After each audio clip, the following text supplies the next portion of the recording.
Hai guys, ni saya nak tengok burung. Sekejap, saya nak tengok burung. Burung yang ada ke hadapan ni. Tengok dulu tau ada burung apa dalam ni. Namanya burung cinta. Ada burung cinta.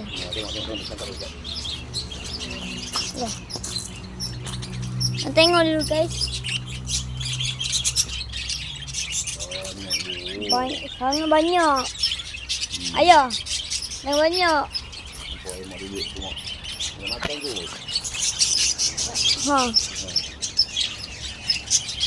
Macam burung cinta. Macam sepupu saya je. Burung macam air ni saya. Kan? Memanglah jealous sikit. Dia jealous sangat. Ayah, tolong ayah. Ayah, tolong sekejap. Ayah, sekejap. Tolong sekejap. Nak hantar pergi nasi sikit.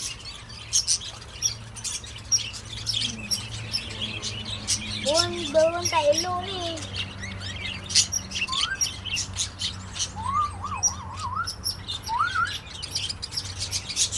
Dia buat sini.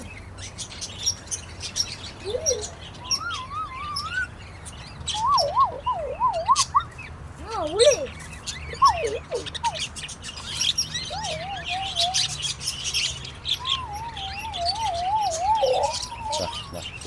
Dah. Dia tidur mak dia. Tengok dia tidur. Cik tengok warna putih ni.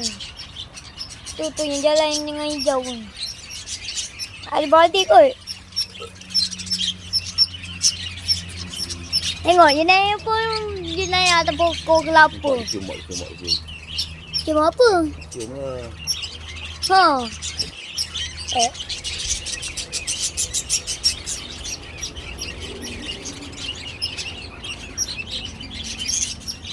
Korang dengar tak guys? Tidak.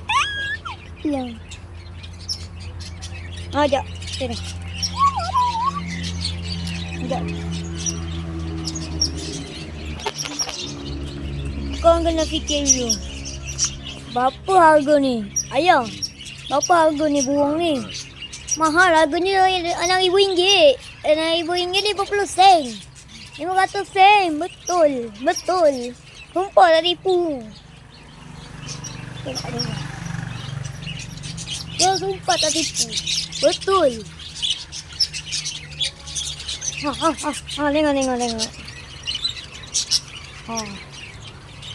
Tengok dia terbang. Dah lambat. Balik mak. Atas mak. Di atas mak.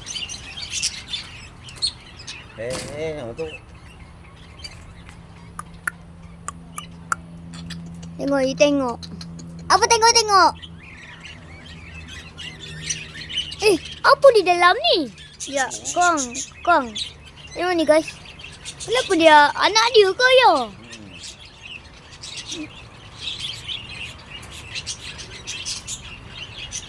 Sangkut dalam ni ke? Kesiannya. Anak dia. Jom. Okey dah. Jom. Selamat tinggal. Bye-bye. Jangan lupa like dan subscribe dan komen. Bye-bye.